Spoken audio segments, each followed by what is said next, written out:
تو پورے گاؤں میں خوشی کا ماحول تھا۔ ہر طرف بچے نئے کپڑے پہن کر کھیل رہے تھے، لوگ ایک دوسرے کو گلے لگا رہے تھے۔ احمد نے عید کے لیے بہت مہنگے کپڑے خریدے، گھر کو خوب سجایا اور طرح طرح کے کھانے بنوائے۔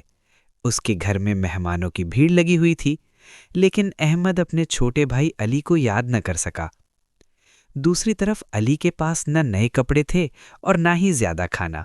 اس نے اپنے پرانے صاف کپڑے پہنے، بچوں کو تسلی دی اور تھوڑا سا میٹھا بنا لیا۔ علی کے دل میں تھوڑی اداسی تھی، مگر وہ اللہ کا شکر ادا کر رہا تھا۔ نماز عید کے بعد لوگ ایک دوسرے کے گھروں میں جانے لگے۔ احمد اپنے دوستوں کے ساتھ مصروف تھا۔ اچانک اس نے دیکھا کہ کچھ بچے سڑک کے کنارے بیٹھے ہیں، جن کے پاس نہ کھانا تھا اور نہ خوشی۔ یہ دیکھ کر احمد کے دل میں ایک عجیب سی خلش پیدا ہوئی۔ اسے اپنا چھوٹا بھائی علی یاد آیا۔ وہ فوراً اپنے گھر گیا، کچھ کھانا، کپڑے اور تحفے لیے اور سیدھا علی کے گھر پہنچ گیا۔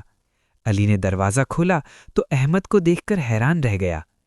احمد نے آگے بڑھ کر علی کو گلے لگا لیا اور کہا، بھائی مجھے معاف کر دو، میں تمہیں عید پر یاد نہ کر سکا۔ علی کی آنکھوں میں آنسو آ گئے، مگر اس نے مسکرا کر کہا، کوئی بات نہیں بھائی، عید تو محبت بانٹنے کا نام ہے۔ احمد نے علی کے بچوں کو نئے کپڑے دیے، سب کو کھانا کھلایا اور ان کے ساتھ بیٹھ کر عید منائی۔ اس دن احمد کو پہلی بار سچی خوشی محسوس ہوئی۔